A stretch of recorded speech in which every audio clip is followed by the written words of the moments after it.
So we left Harrisburg around 7 a.m. To come down here to the Keys in Florida. The Florida Keys, to be precise. And our flight was at 12:30. No problem.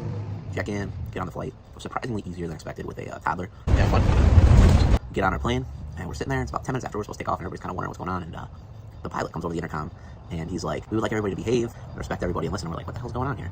The next thing we know, they start negotiating with this older man. Turns out that his bag wouldn't fit in the overhead compartment, and because we were flying Spirit, that would mean that he would have to check it and pay, like, I don't know, $50 or whatever. This dude wasn't having it. That wasn't happening under any circumstances. So he starts to raise a little bit of a ruckus. They talk to him for about a half hour, trying to negotiate with him to get him off the plane. By this point, people are starting to get a little antsy on the plane. Of course, like, the most vocal of all of them was sitting directly in front of me. This older gentleman who was trying to get to a fishing trip that he had booked that night in Florida, in Miami, and he wasn't happy at all. I'm getting old. So he starts yelling profanities, blah, blah, blah. Guy behind me starts yelling a couple profanities. You know, kindly asked him, like, "Hey, I got a 2-year-old with me. Could you kind of just chill out a little bit?" But also understanding everybody's frustrations. It was interesting. Never really dealt with something like that, but it seems to be like a super common occurrence right now when people are flying. And I don't know, everybody's kind of like, "Oh, well, it's because I went Spirit." Well, guess what? I got $25 flights from Philadelphia to Miami. So it was still, in my mind, kind of worth it. But I mean, I think that could happen anywhere.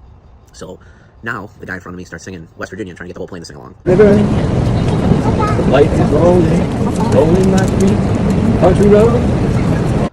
I'm literally in my living hell at that point and not sure how to function, but, you know, everybody keeping cool. Multiple people on the plane just like, we're like, "Listen, we'll pay for this guy's bag."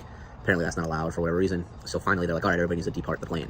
You need to get off the plane. Everybody's got to go." Okay, well, that stinks. I'm pretty irate at that point. So the first, like, 4 rows get off the plane so they can remove this guy. And then everybody else starts going, and they're like, "Oh, the gentleman has agreed to leave, so you can all sit down." So we all sit down, and he leaves the plane. Everybody cheers, claps. It's called a jitney.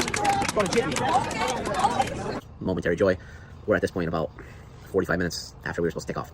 Well, it turns out they get him out to the, like, bridge, and now the guy's, like, old, like 70s, maybe 80s. Turns around and runs back on the plane, and this time decides to just screw all of us over, and he lays down at the very front of the plane so that nobody else can leave either.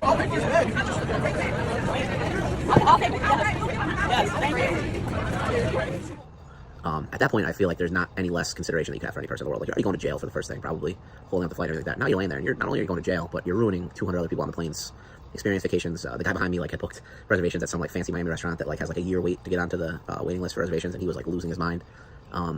So yeah, it was kind of messy. We're there for about an hour. 2 cops come, and they had to call their supervisor, which, you know, that was 2 other cops came, so now we're at 4 cops. Eventually there's 6, like, police or other variations of police on the plane just trying to negotiate with this guy. I'm assuming because he was older, maybe they were afraid to touch him, or if there's other rules for, like, planes and stuff like that. But, like, my understanding is you don't mess with airlines, and you don't do stuff on planes. So, like, this guy's looking at probably federal charges, and he's going to jail, hopefully for a long time. I honestly think that at this point, You deserve life in prison for being that inconsiderate of a human being. Lock him up, throw away the key. Nothing gets more ignorant than that.